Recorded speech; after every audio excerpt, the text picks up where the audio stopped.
Bien-aimés dans le Seigneur, soyez bénis de partout où vous vous trouvez.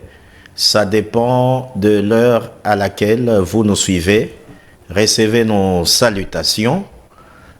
C'est les enseignements que nous sommes en train de donner depuis un certain moment par l'apôtre Jean-Michel Tchounza qui est devant vous.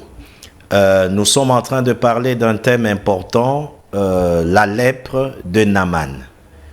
Je crois qu'on a donné la première série, la deuxième, ça c'est la troisième. Et il y a beaucoup d'instructions et beaucoup de leçons dans notre enseignement. Notre texte de base se trouve dans 2 Rois, chapitre 5.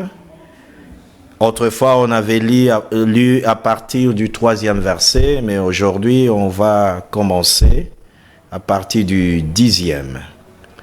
Élisée lui fit dire par un messager, « Va et lave-toi 7 fois dans le Jourdain, ta chair deviendra saine et tu seras pur. » Naaman fit irriter et s'en alla en disant, « Voici, je me disais, il sortira vers moi, il se présentera lui-même, il invoquera le nom de l'Éternel, son Dieu, il agitera sa main sur la place et guérira le lépreux.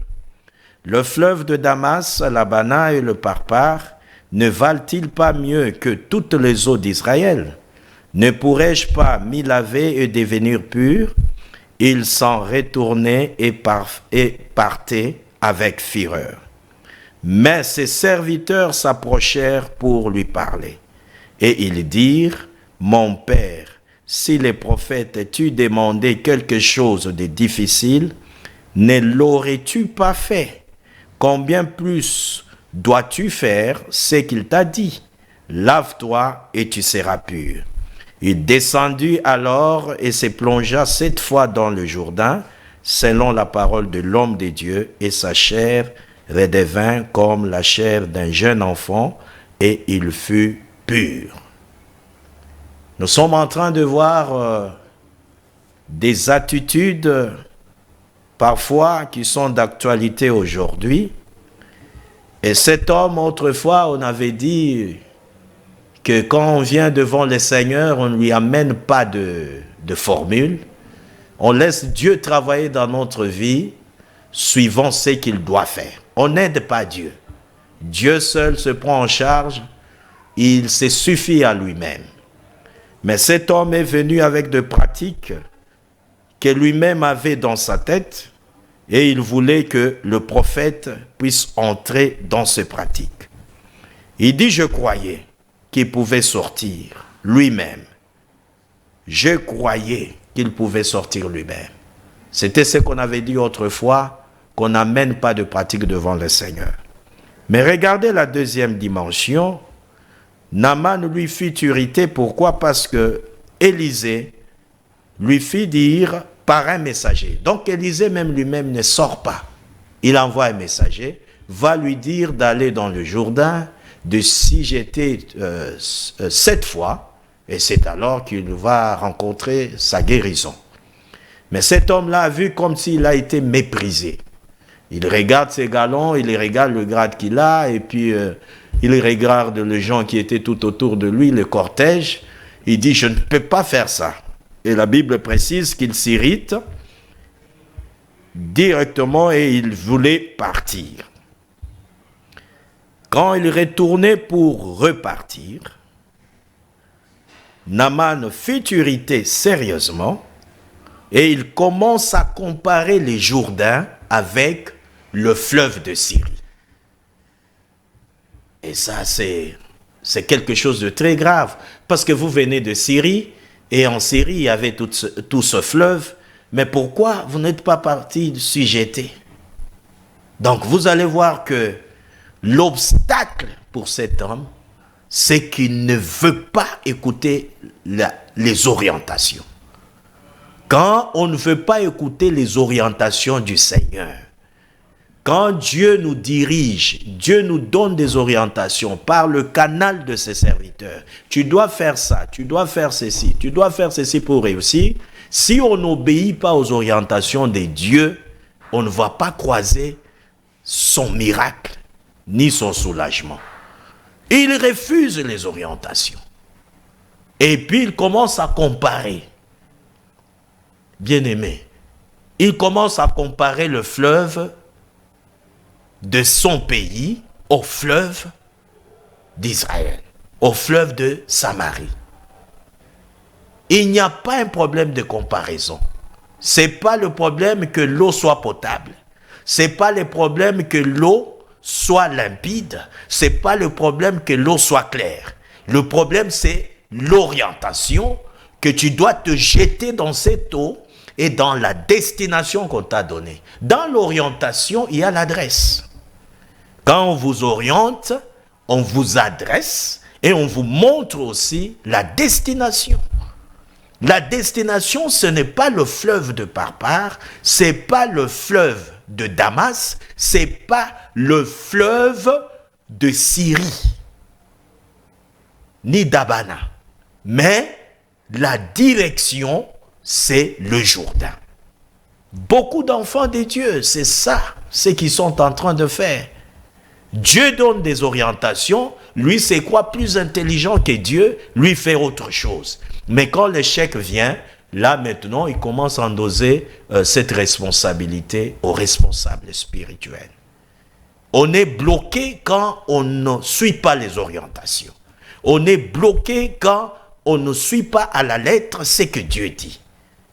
La Bible déclare, c'est le psalmiste qui dit, il dit que je t'instruirai et je te montrerai la voie que tu dois suivre.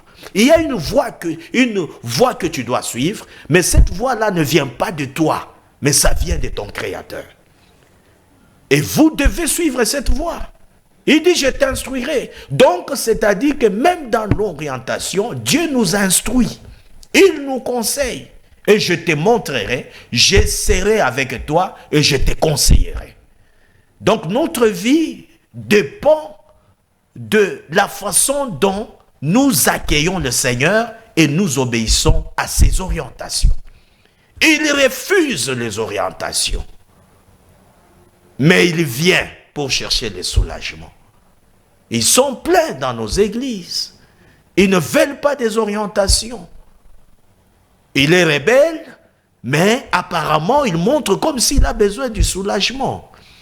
C'est lui qui veut être soulagé, suit les orientations.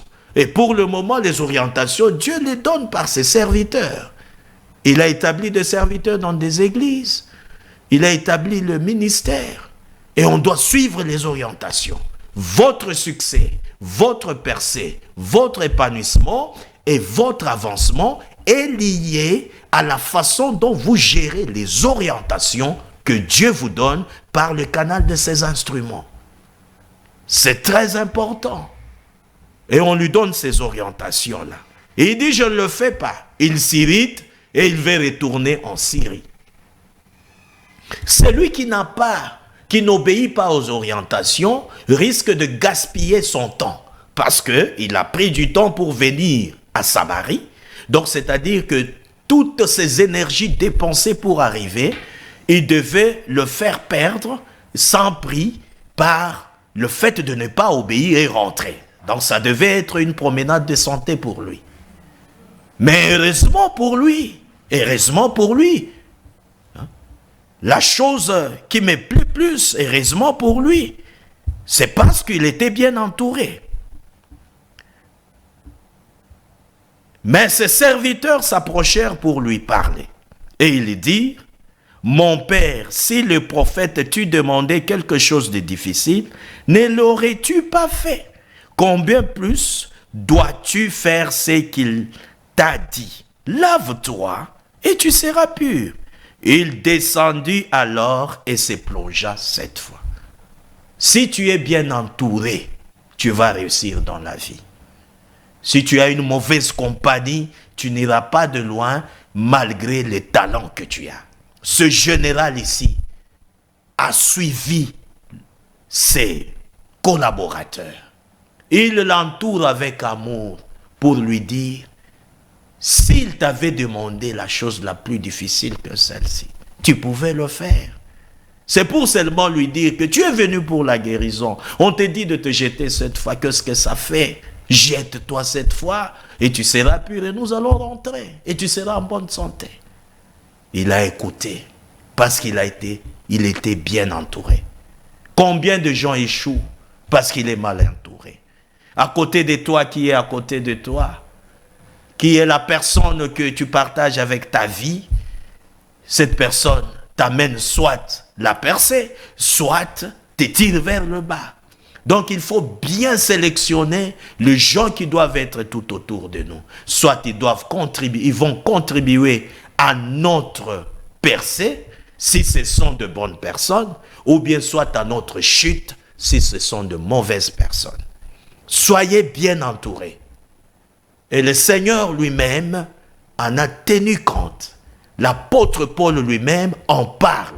La mauvaise compagnie corrompt le bonnes mœurs. Donc nous devons regarder notre compagnie. Ils disent, tu peux le faire. Et regardez, il a écouté. Même dans la maison, est-ce que nous sommes bien entourés? Si tu as des gens qui ne croient même pas à toi, qui ne croient même pas à ton talent, qui ne croient même pas à tes valeurs, ces gens-là vont t'étouffer, ils ne vont pas te permettre d'aller de l'avant. Bien-aimé dans le Seigneur, la personne humaine a besoin d'être encouragée. Quand il fait une bonne chose, on doit l'encourager. Et c'est ainsi que la chose est en train de grandir jusqu'à ce qu'il fera mieux. Personne n'est spécialiste. Nous apprenons. Et au fur et à mesure qu'on nous encourage et on nous dit d'avancer, nous avançons. Et petit à petit, nous montons. Petit à petit, jusqu'à ce que nous allons arriver là où le Seigneur veut que nous puissions arriver. Sélectionnez votre entourage, c'est très important. Fouillez, filtrez votre entourage. Et ça dépend. Et cela dépend de votre réussite et de votre succès. Si tu es mal entouré, tu ne feras rien. Tu vas me dire que je suis en train de faire quelque chose. Moi, je te poserai la question que la chose que tu es en train de faire, si tu réussis, c'est-à-dire que tu es bien entouré. Mais si tu échoues, tu as des échecs, je vais te dire que non, tu as été bien mal entouré.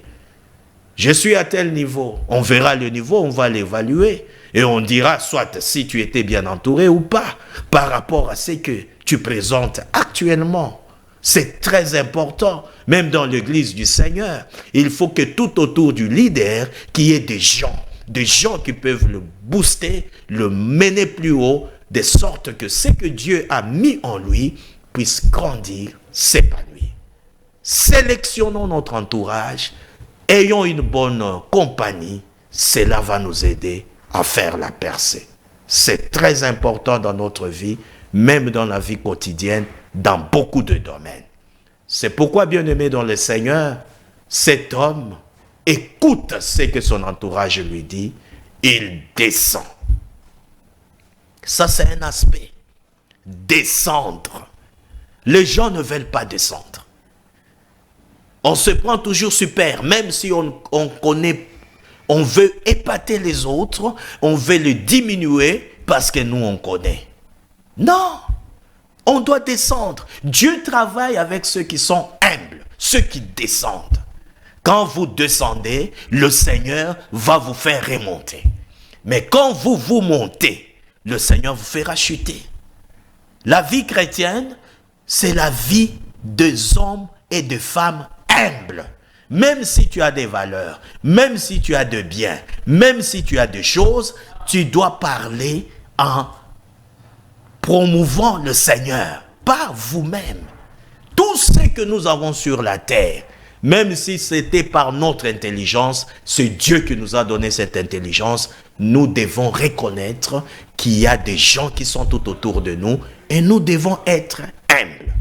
Naaman descend de sa monture. Je crois prochainement, on verra comment on va continuer avec l'autre aspect, mais pour aujourd'hui, je veux que nous puissions tirer ces leçons. Que Dieu vous bénisse. C'était le pasteur Jean-Michel l'apôtre, Jean-Michel Tchunza de l'église La Résurrection Intégrale en Jésus-Christ, en sigle RIJ.